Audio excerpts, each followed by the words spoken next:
Potential export sector যেটা, হ্যাঁ আমরা জানি অনেকগুলা লেদার সেক্টর আইটেমস আছে, নন লেদার ফুটওয়্যার, এখান থেকে আমরা অনেক বেশি আমদানি করতে পারি।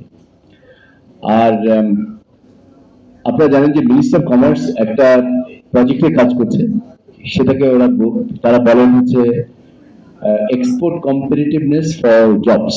সেটা আন্ডারে ওনারা প্রায় 6-7টা সেক্টরকে আইডেন্টিফাই করেছেন যেখানে সাপোর্ট দেওয়া হবে।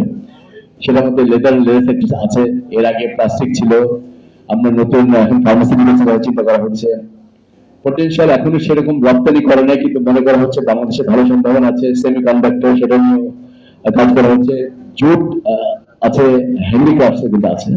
সো ফিশারি সেক্টর আছে, শুধু অনেকগুলো সেক্টর কিন্তু আছে, কাজে সম্ভাবনাময় সেক্টর আমরা জানি।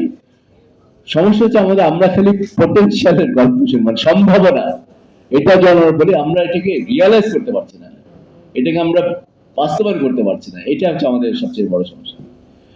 দ্বিতীয় প্রশ্ন ছিল যে টাইম ফ্রেমটা কি, যখন আমি